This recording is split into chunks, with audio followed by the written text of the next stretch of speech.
I joined my town's local garden groups. There's 2 of them. And for some reason they meet at like Thursdays at 10 a.m. So nobody can ever go. I could never go. I finally got to go, and I've been doing everything that they've been saying, and everything is growing. All of my seeds are germinating. Game changer. Everything. Everything. I'll tell you what I learned and what I started doing, what I changed. This is my 3rd year starting seeds, and it's my 1st year actually getting them to germinate. Okay, so the first change is soil. Did you know that there was shitty soil and good soil? I didn't, but now I do. The ladies were very, very adamant about certain brands that I should totally avoid, and they gave me a list of suggestions, I'll put right here, of brands that you should use when you're starting your seeds. Second thing is I bought these like big 72 cell trays, and I cut them all into individual like six things. I'll tell you why later. But each of these, each cell of 6 is the same plant. And to keep things organized, I just used tape and labeled each individual cell, so I know what they are. The second big thing I changed was the temperature. So I guess my seeds were cold. I didn't know that.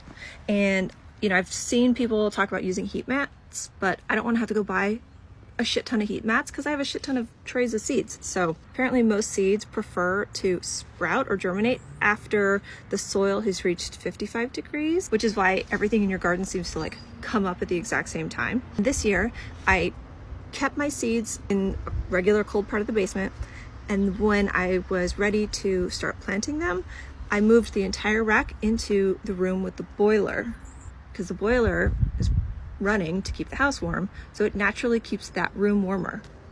Next thing I changed was how I watered. I did not realize that you are not supposed to bottom water your seedlings until after they've germinated. I now use this and I spray them.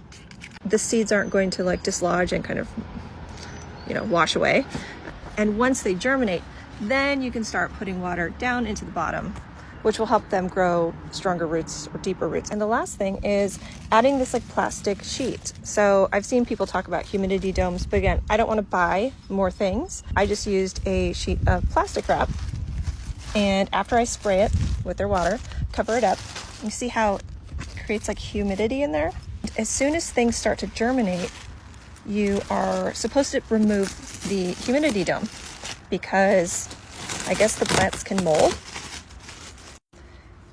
This is why I cut them into 6, because generally the same seed type germinates at about the same speed. So like this one is germinating. I can just take this whole one out and move it to a different tray that doesn't have plastic. And this one that really isn't germinating yet, these ones I can keep under the plastic a little bit longer. So having them in individual little containers is super helpful. And these things I just keep every year. I've had these, I bought these 3 years ago when I first started doing seeds. And that's it. So far so good. It's a sunny day, so I brought them out, turn off the power, and let the sun do a little magic on them. But seriously, I've never had success like this before. So you gotta listen to the garden ladies. They know what's up.